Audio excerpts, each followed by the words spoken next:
So yun guys, nandito ako sa Dunao. Ito yung Millennium Tower. Sinilip ko yung ilog dito kasi after ng 5 araw na sunod-sunod umulan, talagang lumaki yung ilog. Ang lakas ng agos niya, oh.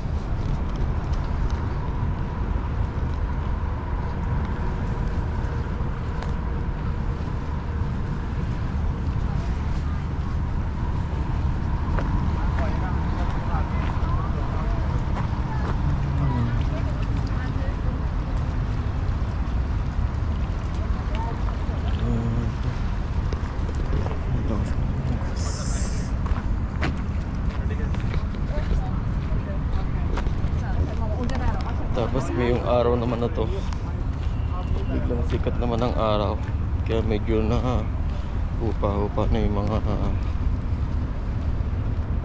baha at regular na ulit yung biyahe ng mga train. Mga 3 araw din na walang biyahe ang train dito.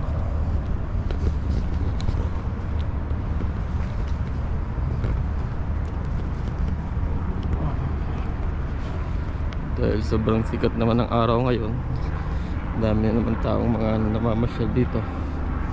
Sobrang init naman.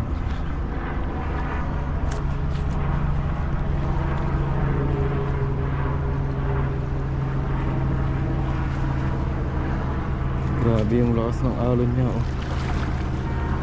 Itong ilog na nga palang ito ay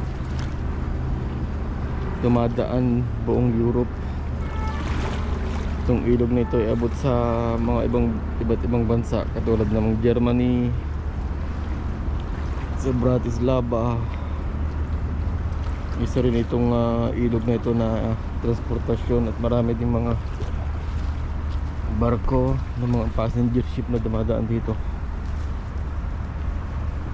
Pero ngayon sigurado walang biyahe kasi sobrang lakas ng agos. Siguro marami pa rin mga na anod na pwedeng mabutas yung barko, kaya sigurado cancel din yung mga biyahe.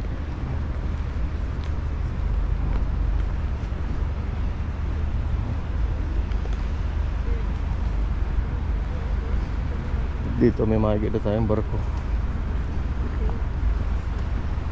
Yun nga pala yung Dunao Tour, Vienna Tower.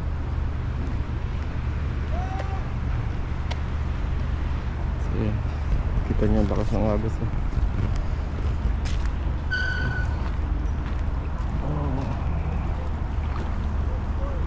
Kapag hindi malakas ang agos dito, marami kang makikita ang mga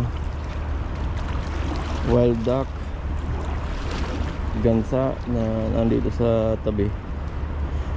Nangangain sila, pero ngayon wala kang makita kasi sa sobrang agos.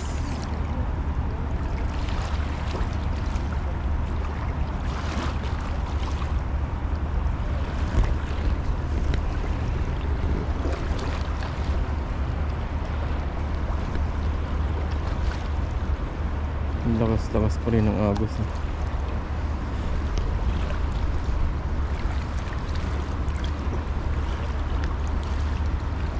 Malabo tuloy ang tubig, pero ang dami pa rin nanganganod ng mga kahoy, oh. Kagandahan lang talaga dito sa Vienna, itong ilog na to ay talagang maagos, kaya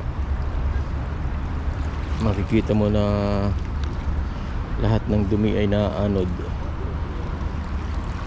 Kaya kapag humina yung agos ng tubig, malinis siya.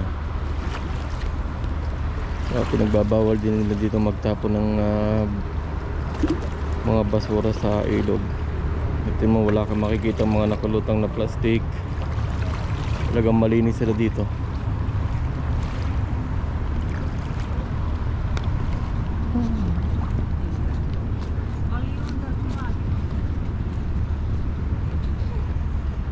Yung Millennium Tower, ang ganda, oh.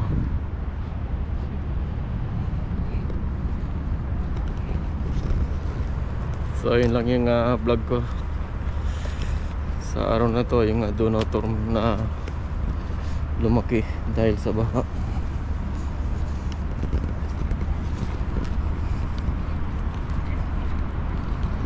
Nakakita natin ng mga nakarang araw, talagang malaki itong agos nito, yung ilog na to.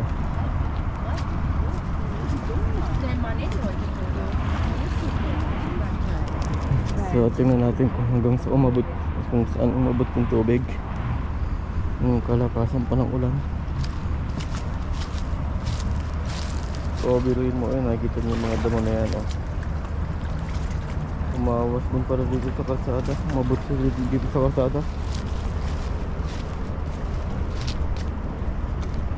Umabot pala dito sa kalsada.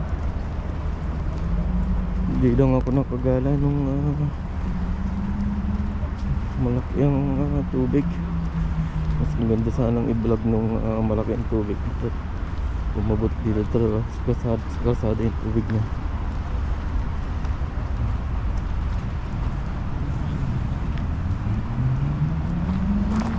Oh, basta hanggang dito,